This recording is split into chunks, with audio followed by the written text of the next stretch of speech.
एक थप्पड़, फिर एक और थप्पड़, लात घूंस और गालियां। 13 मई को दिल्ली में राज्यसभा सांसद स्वाति मालीवाल के साथ हुई घटना को सुनकर हर कोई सहम गया। जानकारी के मुताबिक 13 मई को स्वाति मालीवाल सीएम अरविंद केजरीवाल से मिलने उनके आवास पहुंची थी, जहां उनके साथ मारपीट और बदसलूकी की गई। स्वाति मालीवाल का आरोप है कि केजरीवाल के पीए विभव कुमार ने मालीवाल के साथ बदसलूकी और मारपीट की।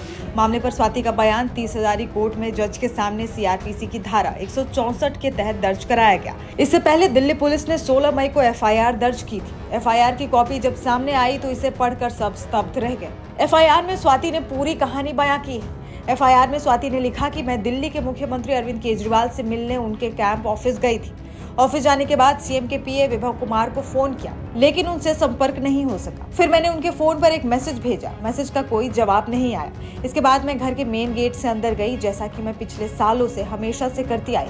चूंकि विभव कुमार वहां मौजूद नहीं थे, इसलिए मैं घर के अंदर चली गई। वहां मौजूद कर्मचारियों को सूचित किया कि वे सीएम से मिलने के बारे में बताएं।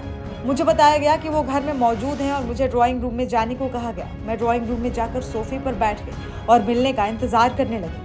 एक स्टाफ ने आकर मुझे बताया कि सीएम मुझसे मिलने आ रहे हैं और इतना कहने के बाद ही सीएम के पीए विभव कुमार कमरे में घुस आए। वो बिना किसी भी उकसावे पर चिल्लाने लगा और यहाँ तक कि मुझे गालियां भी देने लगा। मैं इस अचानक हुई घटना से स्तब्ध रह गई। स्वाति मालीवाल ने बताया कि मैंने उससे कहा कि वो मुझसे इस तरह बात करना बंद करे और सीएम को फोन करे। इस पर उसने मुझसे कहा कि तू कैसे हमारी बात नहीं मानेगी। उसने मुझे थप्पड़ मारने शुरू कर दिए। उसने मुझे कम से कम 7 से 8 बार थप्पड़ मारा। मैं चिल्लाती रही। मैं सदमे में थी और बचाव के लिए उसे धकेलने की कोशिश की। वो मुझ पर झपटा, बुरी तरह मेरी शर्ट को ऊपर खींच लिया। मेरी शर्ट के बटन खुल गया और मैं नीचे गिर गई और सेंटर टेबल पर अपना सिर मारते हुए लगातार मदद के लिए चिल्लाती रही। विभव कुमार नहीं माने और अपने पैरों से मेरी छाती, पेट और शरीर के निचले हिस्से पर लात मारकर मुझ पर हमला किया। मेरी तबीयत ठीक नहीं थी। मैंने उससे कहा कि कृपया मुझे जाने दे, मैं बहुत दर्द में हूँ। बावजूद इसके उसने बार बार पूरी ताकत से मुझ पर हमला किया। मैं कोशिश कर रही थी कि किसी तरह से बाहर निकल जाऊं।